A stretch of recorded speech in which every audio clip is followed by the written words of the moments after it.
आइए नमस्ते। राजेश, बैठिए। थैंक आपने पीजी किया था 2014 में, जी सर। जयपुर से ही किया है, जी सर। राजस्थान यूनिवर्सिटी से ही। जी सर। 14 के बाद अब तक 8 साल आपने क्या काम किया? जी सर, मैं रिसर्च स्कॉलर हूँ, अभी पीएचडी कर रहा हूँ। पीएचडी में आपका कमेंसमेंट लेटर कब जारी हुआ था? 2016 सर।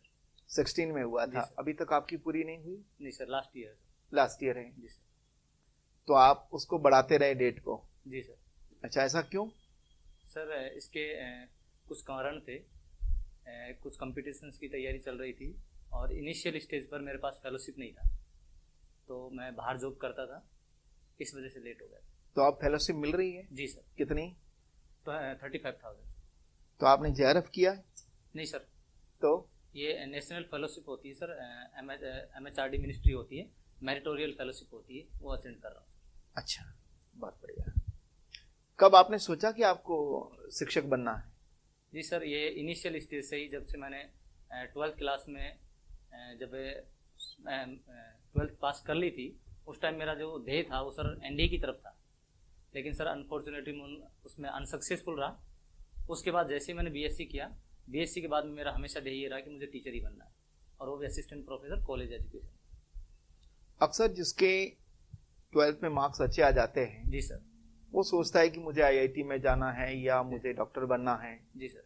तो इस सोच के पीछे कारण क्या है, और आप उस सोच के दुष्चक्र में नहीं फंसे, इसका कारण क्या है? सर उसके कारण दो थे सर। हम परिवार में दो भाई थे, दोनों ही 12th से एमएससी मैथमेटिक्स से थे हम दोनों, और दोनों ने ही आईआईटी जेईई का इनका एग्जाम दिया था, उसमें नहीं हुआ था, लेकिन ये ट्रिपल में दोनों का हो गया था। और मेरी रैंक थोड़ी ठीक आई थी, लेकिन दूसरे वाले भाई की रैंक कम आई थी, लेकिन इतनी अच्छी रैंक नहीं आई थी दोनों को कि गवर्नमेंट कॉलेज मिल जाए। दोनों के लिए एक प्राइवेट कॉलेज से कॉल हुआ था, लेकिन घर वालों की इतनी शक्ति नहीं थी कि दोनों को करवा सके, तो घर वालों ने डिसाइड किया कि आप दोनों को बीएससी करना होगा। उसके बाद फिर हमने बीएससी किया, उसमें अच्छे से मन लगाया और आज एमएससी तक पहुंचे। Permutation and combination. जी सर। क्रमचय और संचय। जी सर। क्रमचय क्या होता है और संचय क्या होता है? सर क्रमचय तो किसी भी वस्तुओं में से अगर हम उनमें से कुछ चूज करते हैं, उनका जो संकलन करना होता है उसको संचय बोलता है। जी सर। अगर किसी बैग में जी सर। 2 काली गोलियां हैं, जी सर। 3 लाल गोलियां जी हैं सर। और 4 सफेद गोलियां हैं, जी सर। तो काली गोली आने की प्रोबेबिलिटी क्या होगी पहली बार में? जी सर, टोटल 9 बॉल हो गई, 9 में से काली बॉल 4 है, काली वाल 2 है। 2 है, 9 में से 2 का चयन करना है। 9C2 9 9C2 9C2 और टोटल 2C2 बटे डिवाइडेड बाय 9C2। 9C2। अच्छा, यूलर्स का नाम सुना है? जी सर। यूलर्स थ्योरम क्या है? जी सर, यूलर्स थ्योरम कॉम्प्लेक्स में दी गई थी sir, e raised to power iota theta is equal to cos theta plus iota sin। कहाँ के रहने वाले थे इन्होंने? कब दिया अपनी थ्योरम? सॉरी सर, इसका पता है।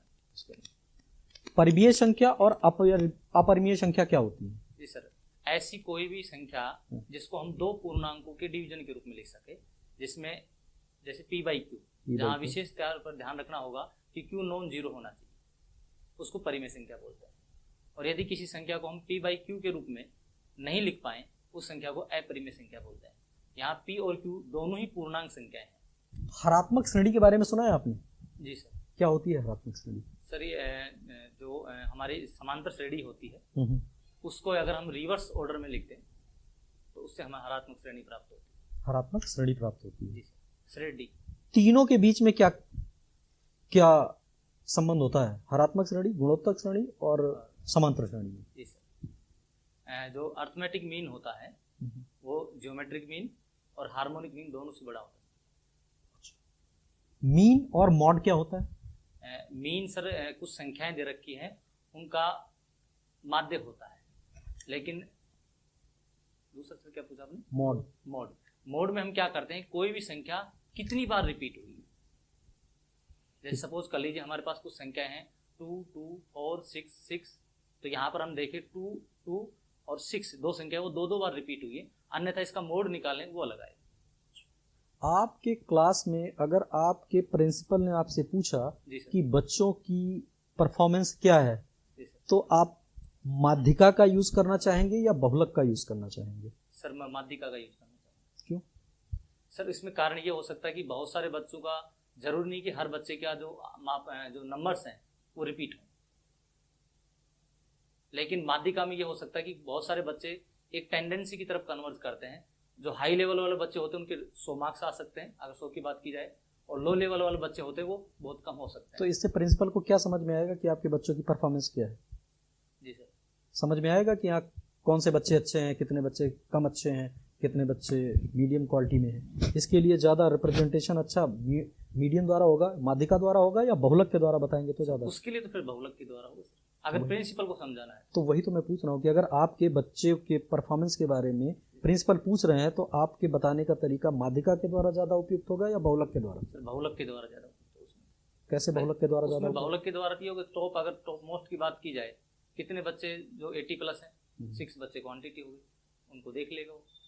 अगर उसमें औसतन क्लास की अगर बात की जाए तो उसमें माध्यिका ठीक रहेगा। राजेश कुमार जी, जी सर। आप जयपुर से बिलोंग करते हो। जी सर। दिक्कोजियाओं में क्या संबंध होता है? दिक्कोजाएं सर, अगर किसी अल्फा बीटा गामा अगर उनको रेशियो माने एंगल्स का, cos square alpha plus cos square beta plus cos square gamma is equal to 1। Equal to 1। जी सर। ये बताओ y equal to mx plus c, जी सर। यहाँ पर m क्या होता है? एम प्रवणता होती है सर। ये m 0 हो जाए जी सर। तो इस कंडीशन में क्या होगा? इस कंडीशन में है कि उसकी प्रवणता उस रेखा की वो 0 है, दैट मीन्स वाई एक्सिस की बात कर रहा है। y की बात है। जी सर। पहला समस्थिर संख्याओं का कोणांक जी सर। क्या होता है? कोणांक एक रेशियो होता है सर। अगर z equal to X plus iota Y हमारे पास कोई सम्मिश्र संख्या है जहाँ x रियल पार्ट है और y इमेजिनरी पार्ट है, तो यहाँ कोणांक की बात की जाए, कोणांक theta is equal to tan inverse y by x होता है। अपने पानी की टंकियाँ होती है, जी सर। वो पानी की टंकी बेलनाकार होती है, जी सर। आपने देखा होगा कहीं जी भी। सर। इसका क्या कारण है, क्या रीजन है, क्यों बेलनाकारी होती है? वो अपने पास घन या फिर घनाभाकार क्यों नहीं होती? सर उसका कारण ये हो सकता है कि उसका बेस जो होता है वो स्टेबल होता है। बेलनाकार का बेस स्टेबल होता है। जी सर, बाकी ज्योमेट्रीज की तुलना में। और इसके अलावा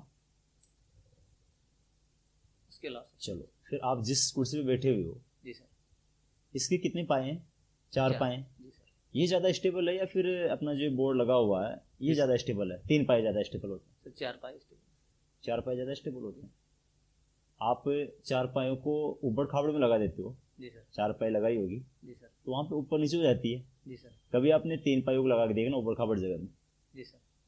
ये ज़्यादा स्टेबल होते हैं, ये हिलते नहीं। सर प्रैक्टिकल नहीं। n अवयवों के एक समुच्चय में जी सर। एक एक फलनों की संख्या क्या होगी? दोनों समुच्चय में n अवयव हैं। हाँ। Factorial n। फैक्टोरियम फैक्टोरियल n। फैक्टोरियल। रैखिक अवकलन समीकरण क्या होती है? ये सर एक ऐसी अवकल समीकरण जिसमें स्वतंत्र चर, आश्रित चर और उसका अवकल गुणांक विद्यमान होता है, उसको तो हम अवकल समीकरण बोलते हैं। लेकिन अगर आश्रित चर जो होता है y, अगर मैं मानूं, और उसका डिफरेंशियल कोएफिशिएंट होता है dy/dx, ये प्रोडक्ट में नहीं आने चाहिए, या फिर कहूं कि y की घात 1 होनी चाहिए, रैखिक होना चाहिए, तो उस अवकल समीकरण को हम बोलते हैं रैखिक अवकल समीकरण। चलो ये बताओ, आप अपने पास कोई वृत्त है, जी सर। उस वृत्त की त्रिज्या 7 है, जी सर। तो उसकी परिधि कितनी होगी? 2 पाई कैलकुलेट कर पाओगे? 14 पाई। 40। और उसका क्षेत्रफल pi r square, that means 49 pi. 49 pi. जी सर। परिनालिका सदिश के बारे में क्या जानते हो? सर ये एक सोलेनोइडल वेक्टर, एक ऐसा सदिश है जिसका डाइवर्जेंस 0 है, उसको हम परिनालिका सदिश बोलते हैं। स्टोक प्रमेय के बारे में क्या जानते हो? सर स्टोक जो प्रमेय है, इस प्रमेय की सहायता से हमारे पास 3 प्रमेय सर है, गोस और स्टोक और क्या बोलते हैं इसको, सर सिद्धांत नहीं आ रहा। तो उस प्रमेय की सहायता से हम क्या करते हैं, सरफेस इंटीग्रेशन को वॉल्यूम इंटीग्रेशन में चेंज करते हैं। अघूर्णीय सदिश किसे कहते हैं? इरोटेशनल वेक्टर, जिस वेक्टर का कर्ल 0 होता है उस वेक्टर को हम इरोटेशनल यानी अघूर्णीय सदिश बोलते हैं। इसका किस तरीके से यूज होता है?